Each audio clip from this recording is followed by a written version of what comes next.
back to Nonsense Farm. Today we are at the garden at the house and we are paying attention to these beets. Now, growing up, my mother didn't like beets, and so we never had them as a kid. Well, I've learned that I like beets, and my daughter Ruth, she likes beets. And so we decided to grow beets this year, and they're ready to go, so we're going to can some beets. So come along with us. Beets are a root vegetable, so the part that you are used to eating is in the root. So we're just gonna go through and grab all these up. These beet tops, which I know humans can eat them, I'm not going to eat them. They are edible, and I will feed them to the chickens, and then any of these too small beets that are too small for us to mess with that we harvest, I will give them to the chickens as well. Very nice. So nothing will be wasted. See, now is when I should have said, drop the beet.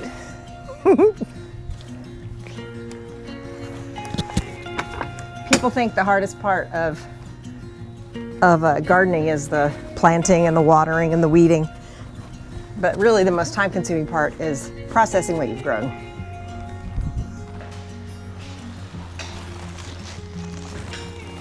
Here we are with a mountain of beets. It will look a lot less like a mountain of beets after we get all these beet tops off. But in the meantime, let me show you what we're doing to get ready. So over here on the stove, I have already put these canning jars inside the canner, and I covered them with hot water, and now they're getting sterilized basically.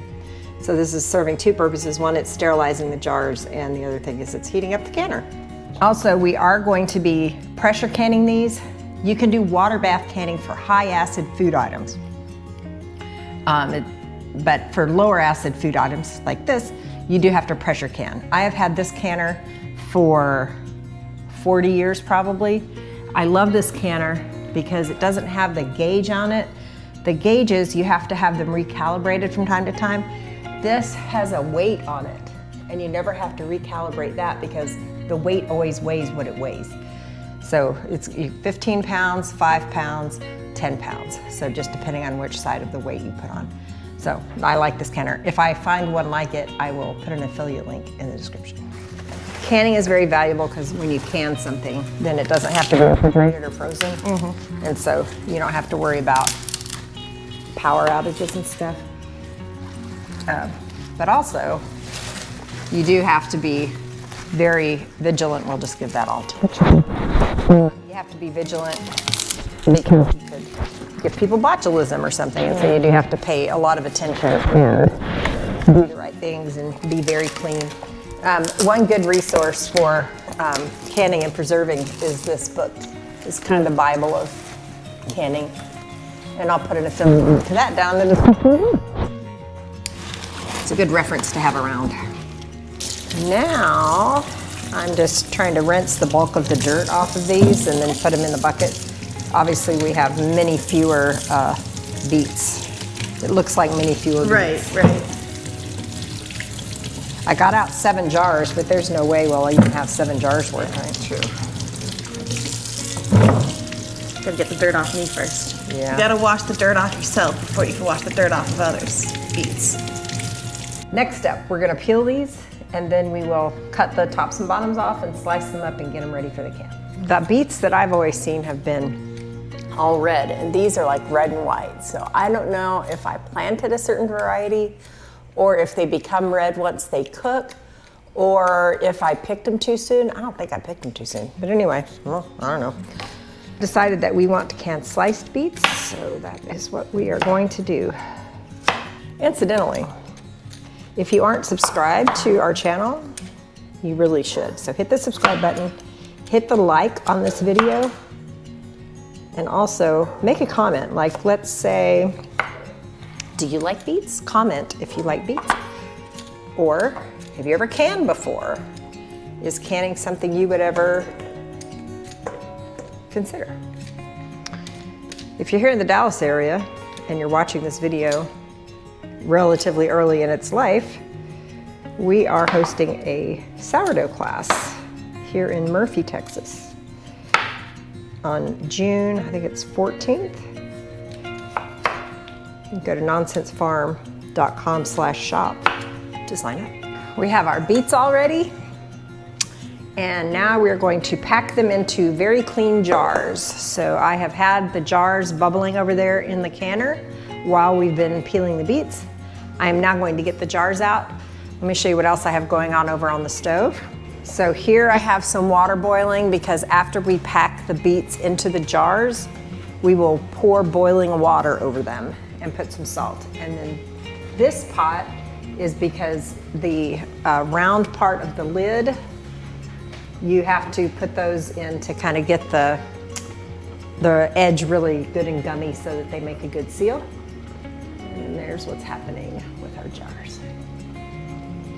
This is I think it's called a wrench, a canning wrench, I think. And it's specifically to pull cans out of a canner.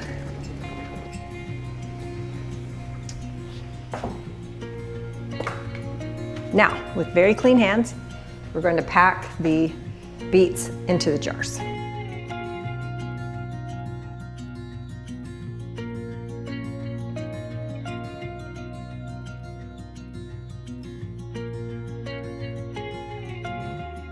All right, so I wasn't sure that I would have enough for 6 jars. I clearly do, so now I'm going to take 6 of the this part of the canning lid, and I'm going to put them in that water for a few minutes. This part has kind of a gummy substance on it, and you want to get that nice and gooey so that when it goes onto the jar, it makes a really good seal. That's why you need to heat it up. Plus, heating these cleans them, of course. Boiling water, and we're going to pour it over the beets.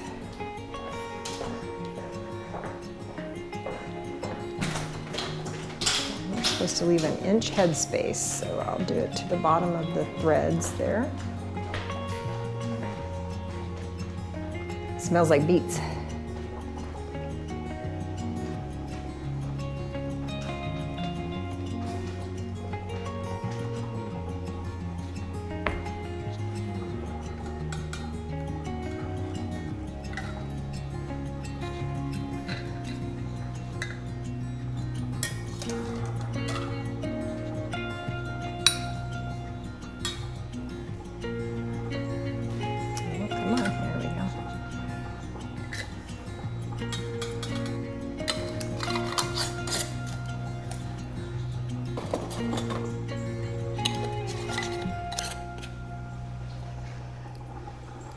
All right, ready to go in the canner.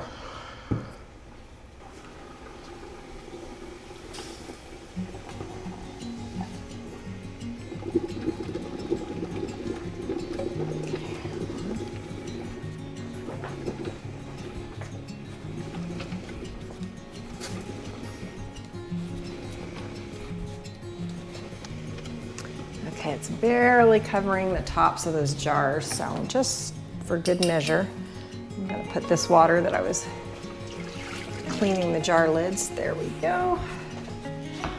All right, now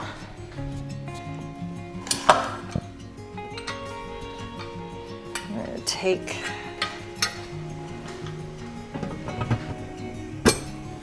there we go. It's closed, and you see how this weight has a 10 right here. Has a 10.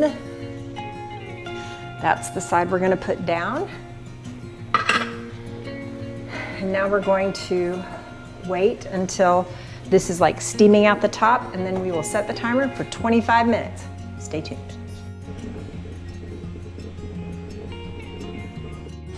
You can see that the steam is starting to come out just a little bit.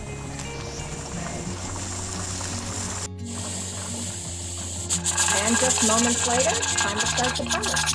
25 minutes.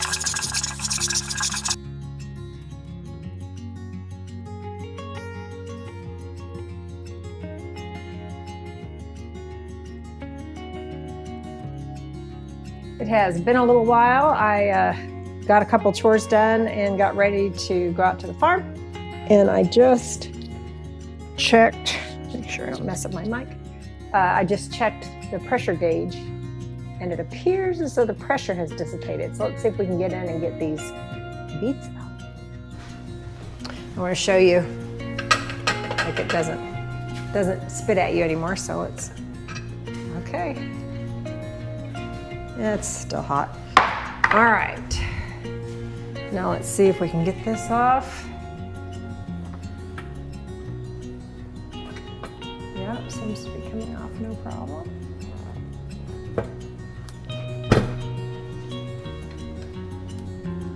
Oh. So it's like all the red pigment came out of them.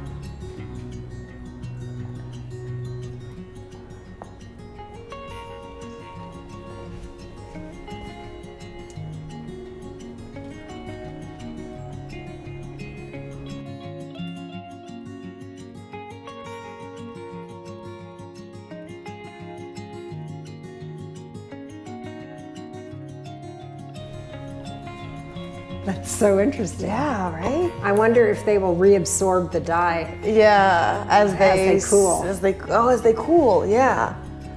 I'm excited to check back and find out. And now it's the next day. So look, we have canned beets. Isn't that so cool? And we tasted them and they taste great. I'm very proud of us. All right, I hope this was helpful. Subscribe if you haven't. Like the video, ask all of your canning questions down in the comments. I may not know the answers, but somebody else might. And have a great day. See you in the next video.